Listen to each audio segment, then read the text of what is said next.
সবাইকে জয় যিশু, good morning.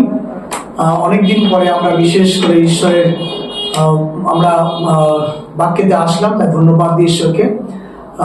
আমরা ব্যস্ত কারণে আমরা আপলোড করতে পারিনি, তাই দুঃখিত আমরা, কিন্তু ধন্যবাদ দিয়ে আজকে ঈশ্বর সুযোগ দিয়েছে, তাই আজকে ঈশ্বরের বাক্য নিয়ে আপনাদের মাঝখানে বাক্য শেয়ার করতে চাই। আজকে আমাদেরকে ঈশ্বর একটি বোঝ দিয়েছে এই বর্তমান সময়ের জন্য, যে বিশেষ করে যাকব পুস্তকের যে 5 অধ্যায় 16 পদ এবং 17 পদ।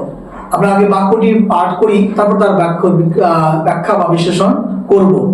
বাক্যের প্রথমত আমরা খুলে দেখি, অতএব তোমরা একজন অন্যজনের কাছে আপন আপন পাপ স্বীকার করো এবং একজন অন্যজনের নিমিত্ত প্রার্থনা করো। এখানে যে বলছে, অতএব তোমরা একজন অন্যজনের কাছে আপন আপন পাপ স্বীকার করো ও একজন অন্যজনের নিমিত্ত প্রার্থনা করো, যেন সুস্থ হইতে পারো। ধার্মিকের বিনতি কার্য সাধনে মহাশক্তি যুক্ত। এবং 17 পদ, এলিও আমাদের ন্যায় সুখ দুঃখ ভোগী মনুষ্য ছিলেন, আর তিনি দৃঢ়তার সহিত প্রার্থনা করিলেন যেন বৃষ্টি না হয়, এবং 3 বৎসর 6 মাস ভূমিতে বৃষ্টি হইল না। পরে তিনি আবার প্রার্থনা করিলেন, আর আকাশ জল প্রদান করিল এবং ভূমি নিজ ফল উৎপন্ন করিল। এখানে ঈশ্বর আজকে যে বিষয়টি আমাদেরকে শেখাতে চাইছে, যে যে সম্পূর্ণরূপে তা বুঝতে হবে, যে সেই বিষয়টাকে আমরা আপনাদের মাঝখানে রাখতে চাই। ইংলিশেও সেই একই বিষয়টাকে আছে, confess your trespasses on to one another and pray for one another, that you may be healed. That effective fervent prayer of a righteous man avails much. Elijah was a man with a nature like ours, and he prayed earnestly that it would not rain. And it did not rain on the land for 3 years and 6 months. প্রথমত আমাদের এই বর্তমান সময়ে এখন সামনে আমরা জানি আসছে গুড ফ্রাইডে সময়, কিন্তু ঈশ্বর বলছে একে অপরকে যদি তোমরা পাপ করে থাকো, একে অপরকে কি করো? পাপকে স্বীকারোক্তি করো এবং স্বীকার করে একে অপরকে ক্ষমা করো, এই বিষয়টা বলছে। আর দ্বিতীয় বলছে, যদি কেউ যদি অসুস্থ হয়, তার জন্য অভিষেক ব্যক্তি অর্থাৎ ধার্মিক ব্যক্তি আর ঈশ্বরের দাসকে আহ্বান করতে বলছে।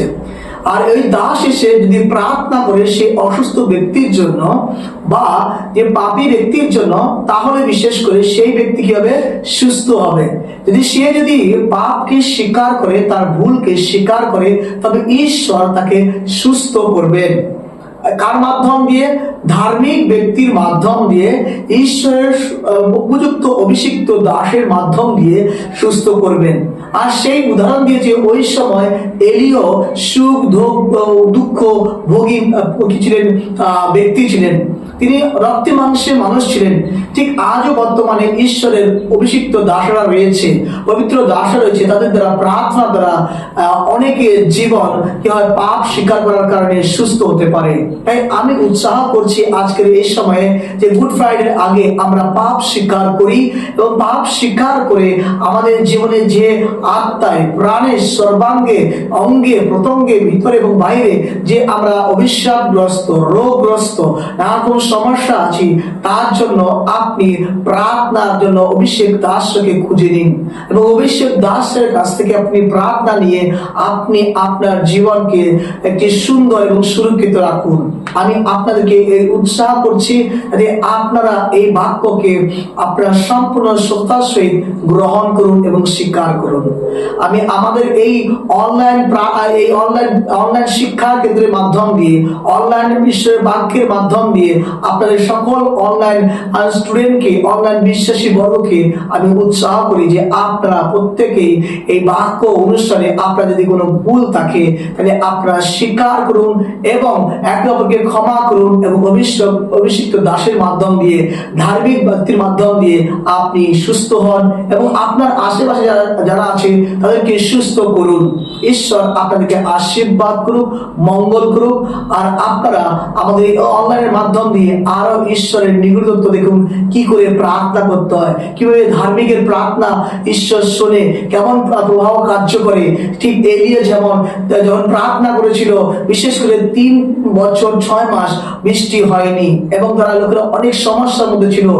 আজও বর্তমানে এই সময় হচ্ছে, কিন্তু যখন পুনরায় আবার এলিয়া প্রার্থনা করে তখন আবার কি হয়, আশীর্বাদ হয়। তাই বিশেষ করে বৃষ্টি ফলে এবং ফসল উৎপন্ন হয় এবং তারা নতুন জীবন যাপন করতে পারে। ঈশ্বর আপনাদেরকে মঙ্গল করুক, আশীর্বাদ করুক, প্রভু যিশুর নামেতে আমেন।